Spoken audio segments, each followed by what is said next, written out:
Now, this is a, what do you call these things? Promotion? Production? I don't know. A professional? No, a report. Seminar.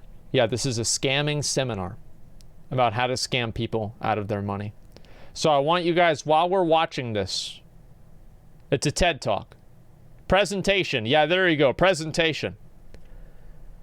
Think about all the different ways, think about all the games you've played, and keep this in mind.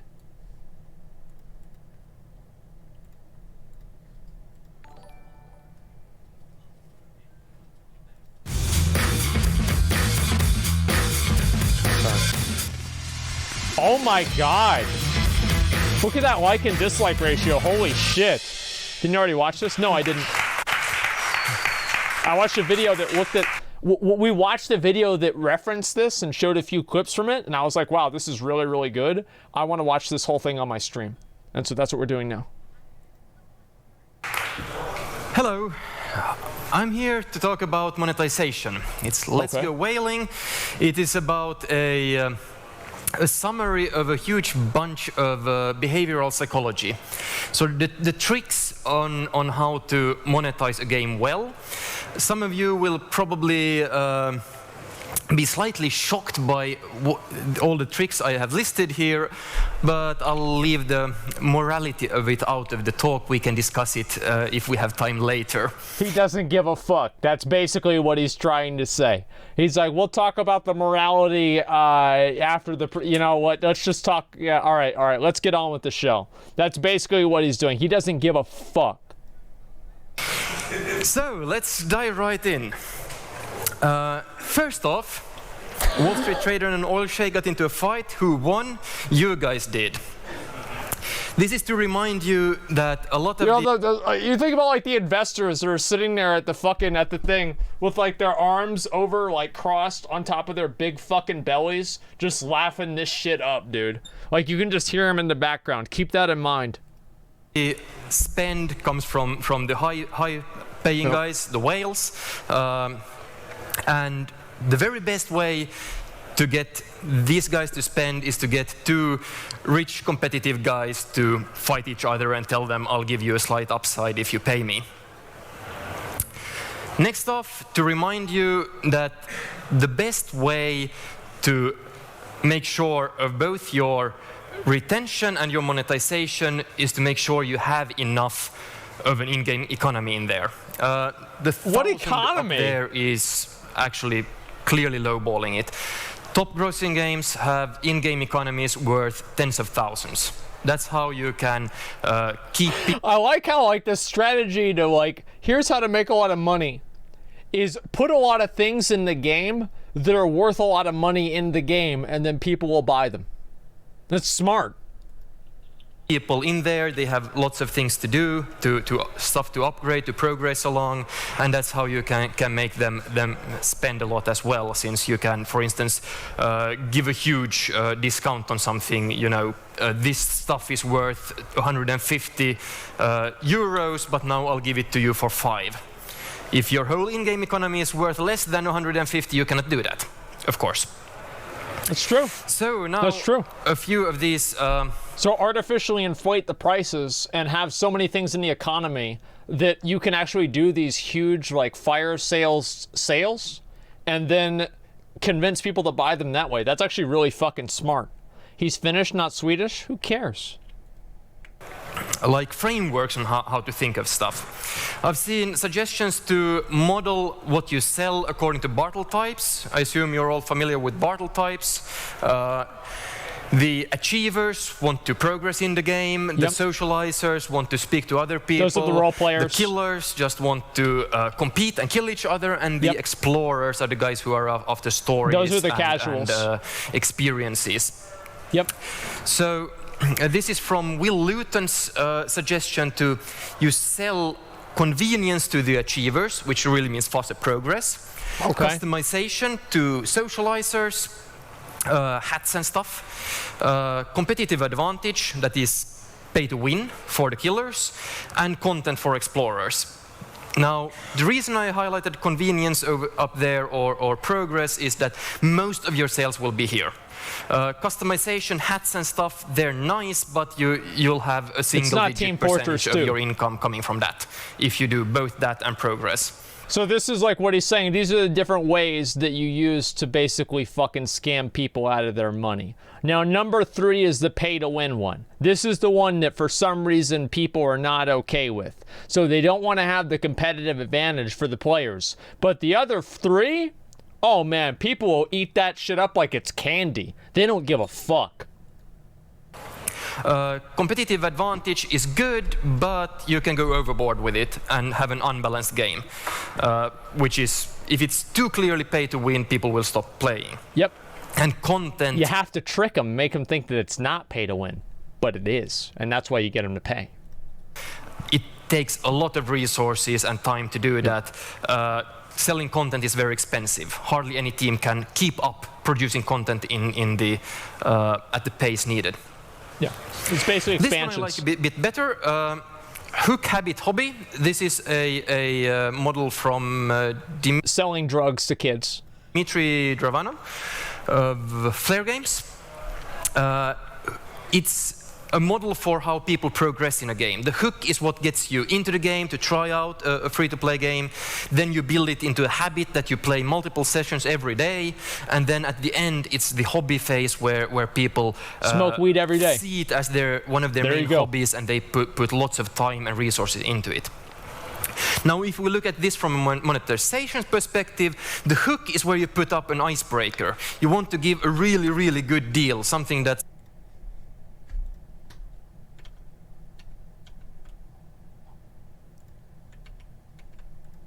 a no-brainer. You would be crazy to turn it down as a player.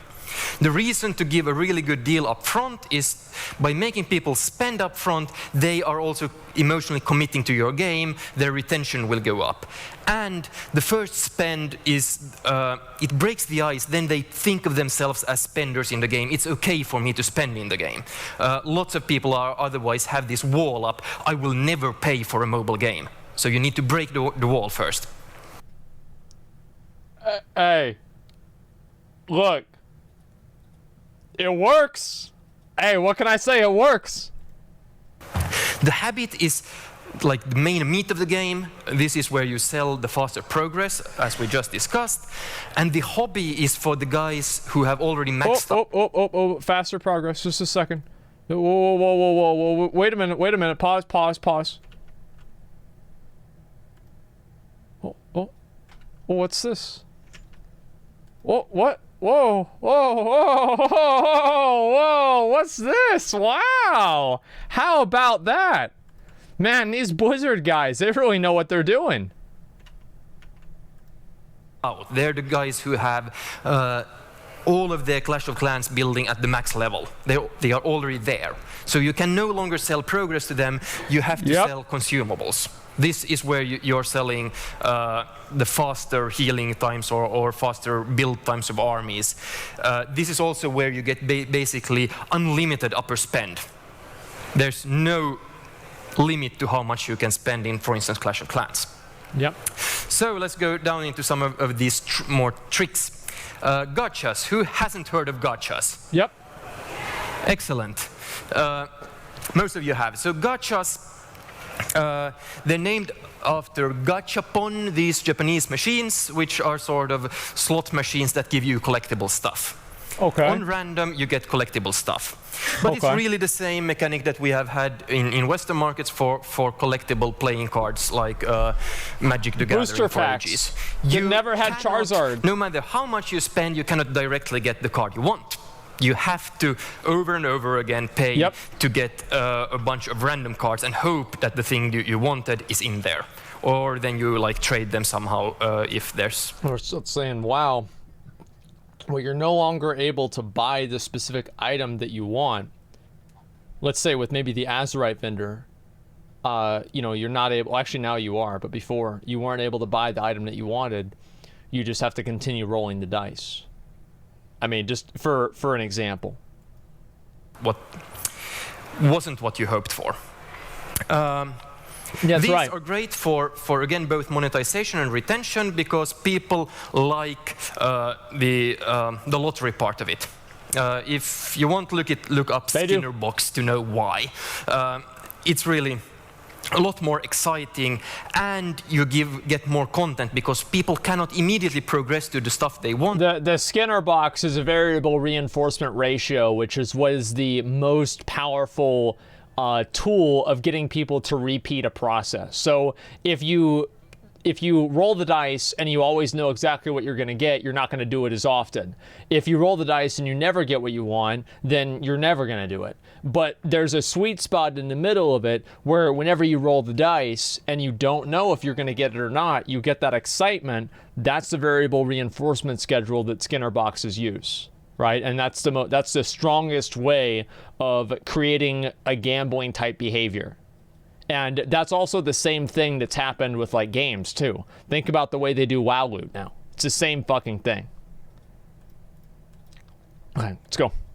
They have to keep trying a few times, so it really takes like 5 times as long to get the collection that they need compared to just progressing and collecting soft currency and buying it straight off.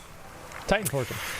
Okay, then think about how you want to get to your millions. Do you go the king route of having a huge volume? King is owned by Blizzard. Of players and a fairly modest lifetime value for each spender? Yep. Or do you go the machine zone route of having a very hardcore game that like 95% of the population is going to look like, what is that?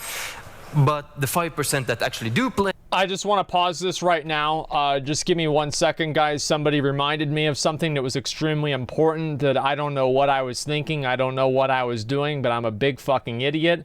I am not farming these mounts while I'm AFK on my alt characters. I'm such a piece of shit.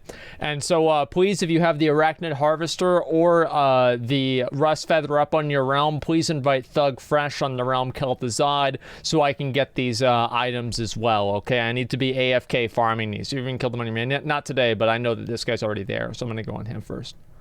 They will spend a lot. Yes. Just know where you stand on this. Hot state. There's an excellent book about behavioral psychology called Thinking Fast and Slow. This is the fast thinking. I'm telling you that the fast thinking mode is what you want. The slow thinking is your analytical brain. This is how I made the good sale. I made a really, really good buy for the Rooster mount. After he explains it, I'll tell you guys what I did. 12 times 47. I'm sure all of you can answer that, but you have to start your actual thinking brain to do that. Now, if I say, complete the sentence, bread and everyone thought butter. So I thought wine. Thinking. Our brain works in these 2 modes, and starting the analytical part of your brain is too much to ask for a spend. How it applies to games is make stuff immediately useful, immediate gratification. If you have a level-based game and you sell some boosters up front, for instance, a coin doubler or some other stuff that will help you, people will have to analyze and think it through. These things are good for me. These will help me progress before they do it. Yeah. And they won't do that. If, on the other hand, you do like, for instance, in this temple run, once your game is over, save me, I have a few seconds to spend hard currency and I get to continue. Or similar in Candy Crush Saga, at the very moment that I've lost, I can see I just played a bit more, I can pass it. Make it immediately useful. Loss aversion. What I did, this is a very, very good way of buying things and also selling things, is immediacy. Use immediacy as a selling point. The person that I was buying the Rooster from originally had it up for 7.5 million gold. He asked me for more than what I had wanted to buy it for, and so I told him that I didn't want to pay that, but if he'd give me the price that I wanted, I would buy it right then and there. Creating that immediacy and that sense of urgency is probably one of the best ways that you can add value to a purchase without actually adding value to a purchase. And I used to do this all the time. And also it's a very good way to manipulate people who are not very good at having delayed gratification. a limited time offer.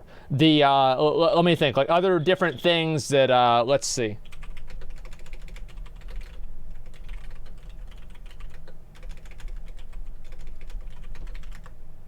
Like tell people that, like, maybe for example that, you know, you have this you know, this thing, and maybe if you don't buy it right now, it's going to be gone. Or, you know, I've got the money right now, but tomorrow I've got to pay my rent, or, you know, I've got a bill coming due tomorrow, so by that time I won't have the money. So you better go big, and at the end you'll save bigger. Okay, limited edition. Yeah, exploit the proletariat swine. Exactly, yeah.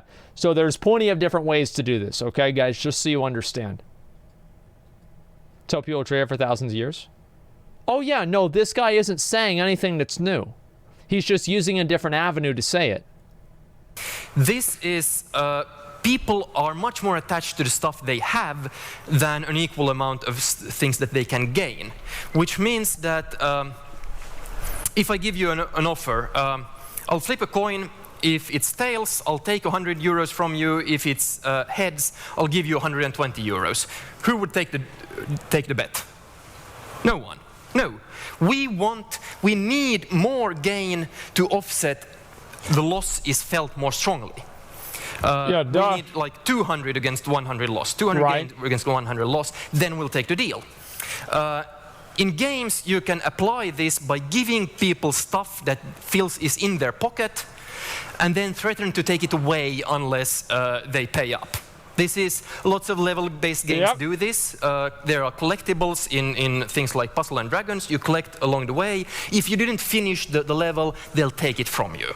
Now, pay to continue a bit.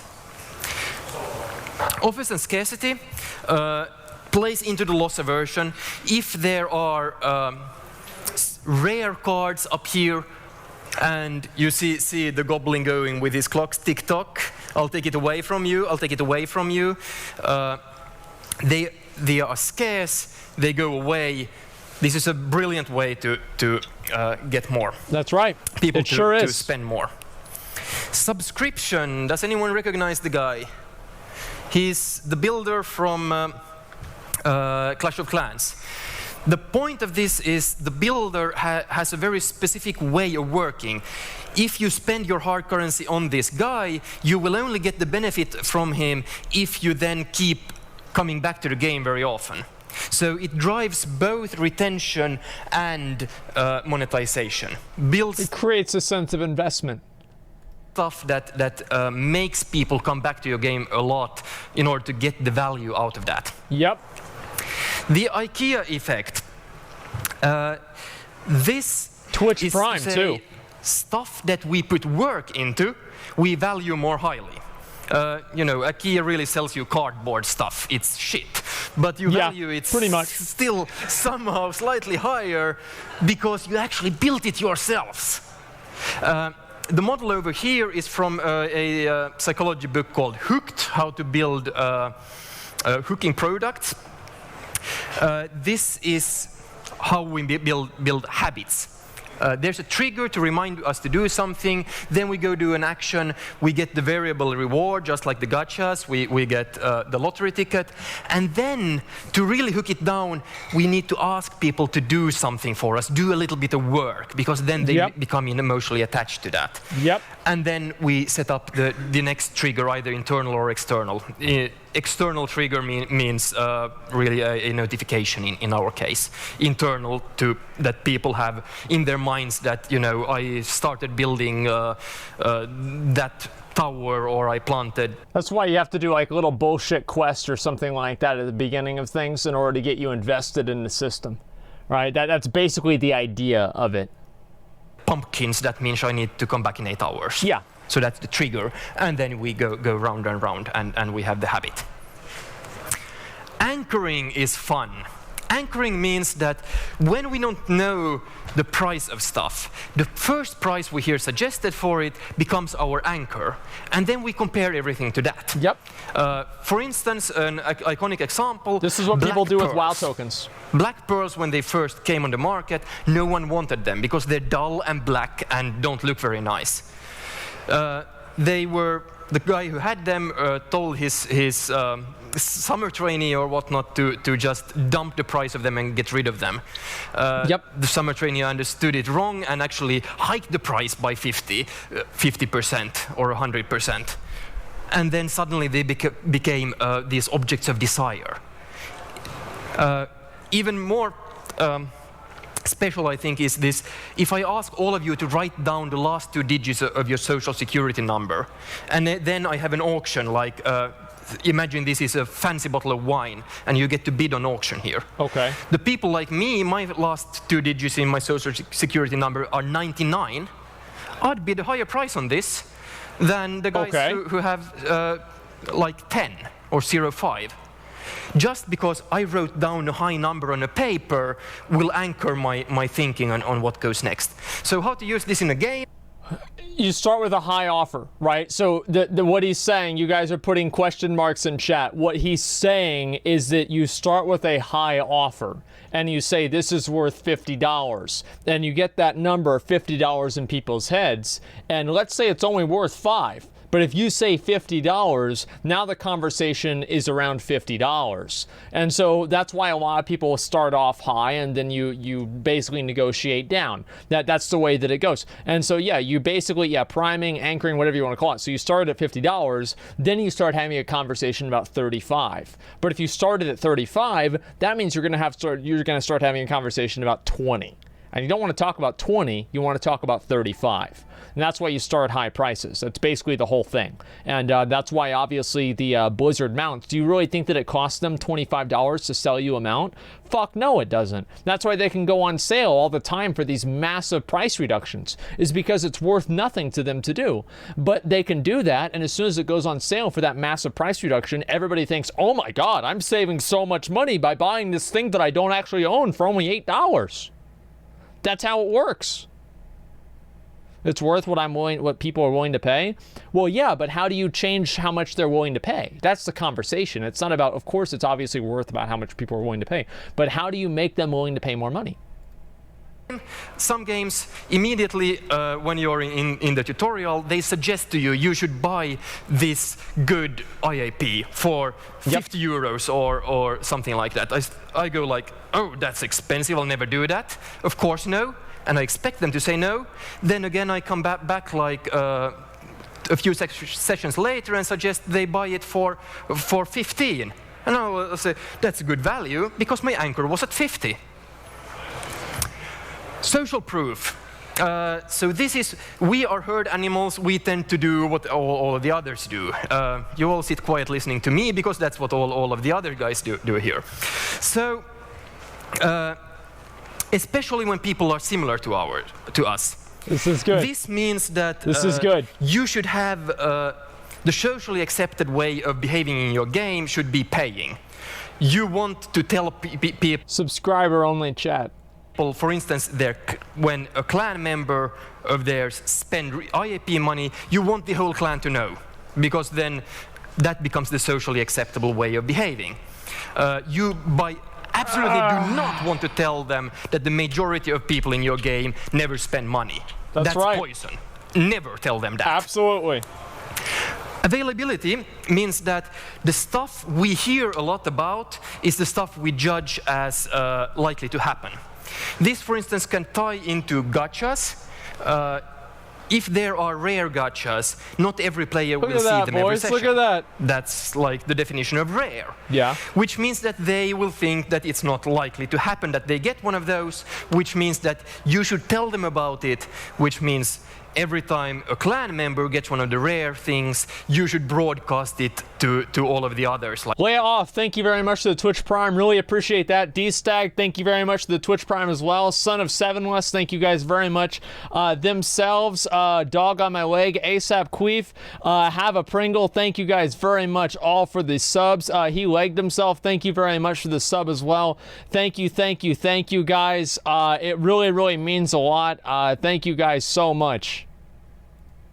Like your friend got this rare or legendary thing, then they will judge it more likely. The right amount of choice, this is a famous jam experiment. They put up a stall in a supermarket with 20 different jams. You know, have a taste here, then you have a discount, go buy some. And then they had a control group who had only 5 jams to taste. Okay. Now, for the one with 20, a lot of people stopped by and tasted the jams, but for the one with 6, a lot more people bought, because they know that that's the best one, that's the one I want. If there are 20, there's too much choice, we just get anxious, we choose nothing. There's a bunch of data on this. Path of Exile kind of has this problem because they have so many microtransaction items that the player becomes overwhelmed. And also, let's go ahead and go back to the See You Later bundle.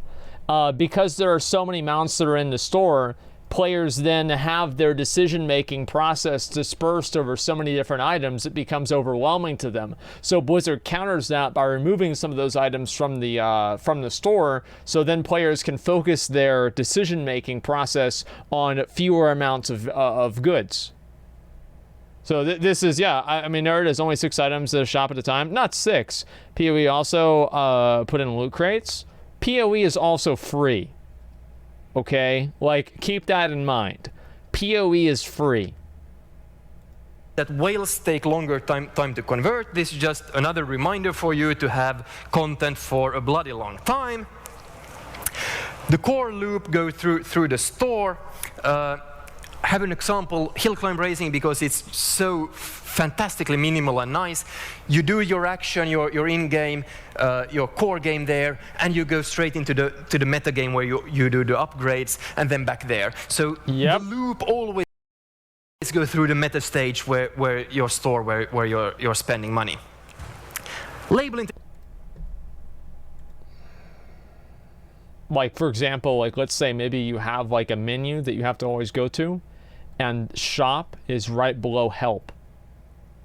It's right there on the main menu. Just for example. I mean, I don't know like about that, but just like for example. Technique, I haven't seen this actually done in a game, but it's interesting. It should work. If we tell people they are a certain way, if we compliment them on being nice, good citizens, they are more likely to behave as nice, good citizens. So you should actually tell your players that they are generous individuals who have a taste for good art and want to support their game developers by paying you and buying IAPs. Related to that, also to telling people the reason to do something makes them much more likely to actually follow through and do that. Spend because. So, for example here, Blizzard used this methodology on the sale of the Hogris mount, right? Is it like you're basically saying that, you know, you're buying the Hogris mount for good fortune? Well, look at even the name of the Hogris mount. Isn't Hogris the mount of good fortune? Think about that. It's the same fucking thing. It's a little bit different. It's a little bit more abstract, but it's the same general thing. Pretty sure you can't press escape to the shop, unlike many other in-game menus. I don't know about that. Reasons. The reasons don't even have to be that good in order for this to work. And last, here are remember, there are 4 ways of progressing in games in general. You can have a skill-based game, you can have a luck-based game, you can have a game where you just progress by grinding, or you can pay to progress. Make sure like that your games aren't too skill-based. I made that mistake myself. A too skill-based game, you don't get people to pay you, because there's no reason to. Nope. So make sure grinding and paying are legitimate versions of progressing in the game. Like buying store mounts? Like buying store pets? Thank you, that's it. A few questions.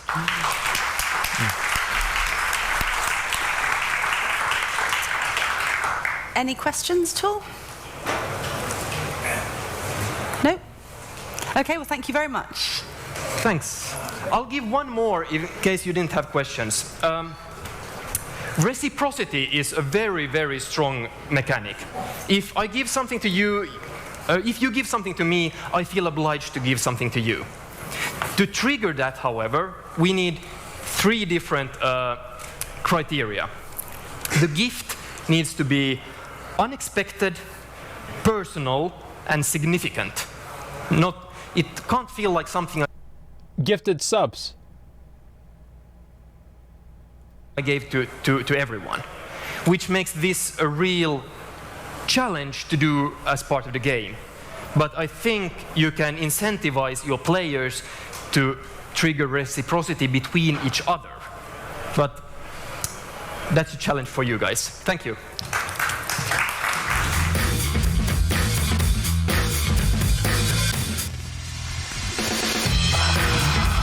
Grassmaster, thanks for the 5 subs, man. Appreciate that. Thank you, thank you, thank you.